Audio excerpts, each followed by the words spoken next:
What about me? All right, Stephen Peios, mate. A massive night for Jai Opetaia. A clinical performance, a nice stoppage there. What do you make of the fight?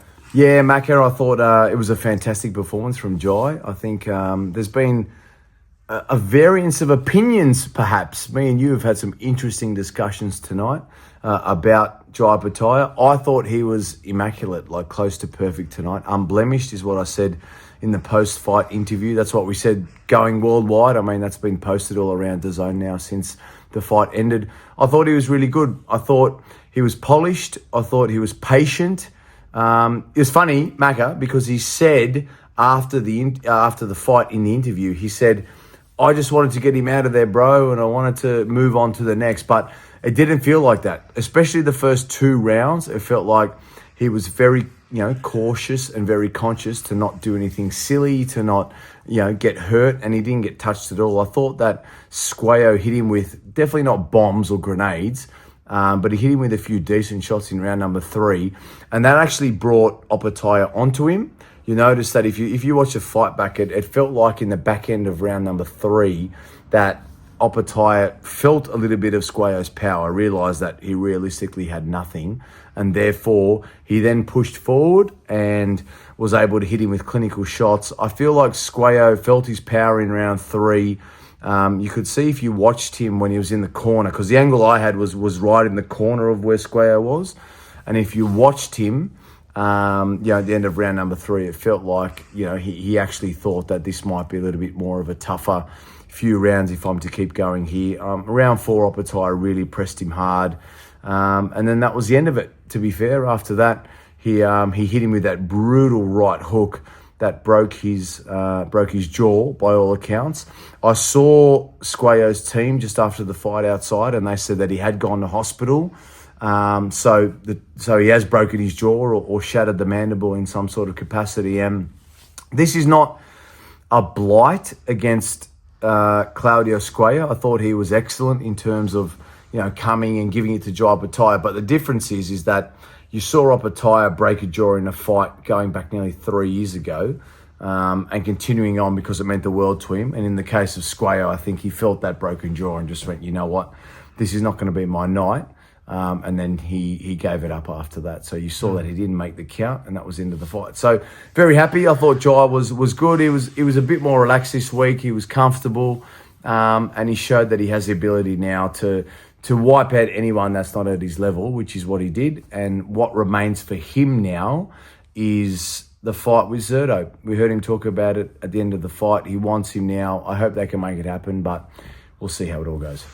When do you expect to sort of, talking about October for that fight? Mick said tonight, how excited would you be for a Zurdo Ramirez Jai Opetaia? I'd be stoked, Macca. I'd be absolutely stoked. I think, knowing the boxing landscape reasonably well, I think, in the case of you and I think the promoters are the guys that are actually in the trenches with dealing with deals and negotiating. And we heard Mick tonight talk about the significance of Spencer Brown, how much he's involved in those final discussions and how that all boils down and works. So I think there's an element to that, which means that it won't just be Mick, it'll be Eddie, it'll be Spencer, it'll be everybody else that's sort of around the circuit that sorts things out for it. I think Turkey will have a say in it. I think there's going to need to be money involved.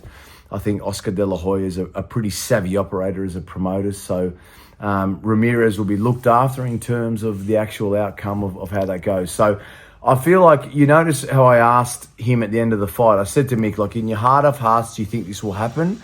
And that was a bit of a question to see if he was genuinely open to admitting will it happen or not. Now, you probably wouldn't say no if it wasn't going to happen, but you'd get an indication from him whether or not he thinks it would happen or not.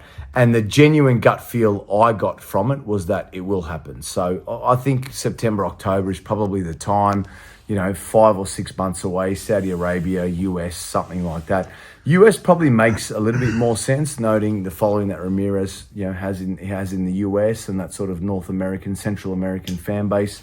But at the same time, it could be another Riyadh season card that takes place in September, October. So my gut feel is now that it will happen, and I hope that Opetaia gets it done. I think it's a tough fight. I think Ramirez is probably goes into it as favourite.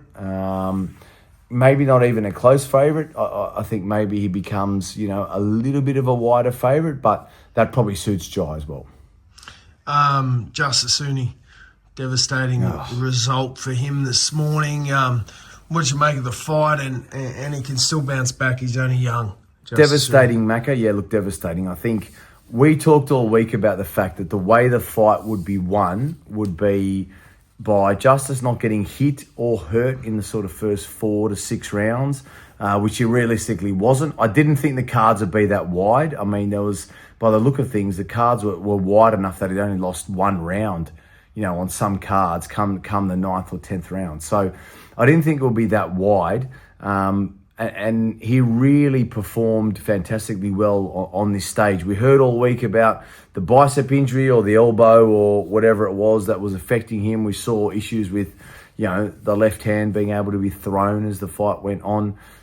He was able to manoeuvre well, to stay away from any big power shots that Wardley had, who we know is a ferocious puncher when he puts it together. But may I say, and I don't think this has been a widely spoken about point in the last 12 hours because there's been a lot of reaction, but I thought Wardley was disappointing. I just thought that he would have potentially come in with a better game plan after 4 or 5 rounds going, right, I'm not landing any shots.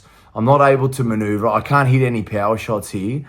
What I need to do is come up with something different. And realistically, Macca, he didn't really come up with anything different. He did land a ferocious shot, and that's what happens in heavyweight boxing. So that part I don't want to take away from him. But, in Justice's case, it sounded like the corner probably just wanted him to bank 1 or 2 more rounds, just be certain, get the 10th in the bank, and then we think that you're probably safe enough at this point to win the fight. Whereas what that meant is that it actually allowed him to sort of come onto a shot from Wardley and just be that little bit more free, and perhaps he could have been that little bit more defensive towards the back end of the fight. And at the end of the day, he wasn't disappointing. He lost, and he'll be back. I think he was overly upbeat. It felt like he was overly upbeat in all of the post-fight interviews that we saw. I think that just comes from the fact that he knows that he can fight at the top level, and beat the top guys and outbox them, which is what we talked about. But the disappointing part is that he just couldn't hang on. He was just so close. So he'll be back for sure. But, how long until he's in this type of fight? I don't know. This last one, mate, it's about almost 4 a.m. here in Queensland. We've been uploading footage. We've been debriefing about the fight. Working hard, to quote the great man, Macca. Yeah, that's right, mate.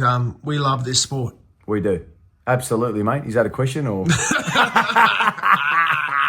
bit of a question, but we work hard. We do, mate. We absolutely work hard, mate. We love it, and we've been networking tonight, talking with Team Opetaia and the guys around the team about what's next, and sort of negotiating the insights, I guess, that we can post here. So we do work hard, mate. We do love the business, and we appreciate all the fans that watch and comment and get involved in these wonderful channels, mate. It's been great to see you tonight get approached by many people who know your work, know your channel, watch what you do. And I know that we all love getting on here and being able to talk about boxing and talk about the sport that we love being a part of. So well done to you. Well done on a great fight week, mate. You've done 1 million views, I reckon. You've done heaps. So well deserved, and it was a good night tonight. I think we all enjoyed it, and look forward to seeing what's next in Australian boxing for Opetaia, for Hooney, and we know that there's big things coming up. Tim Zoo's coming up soon.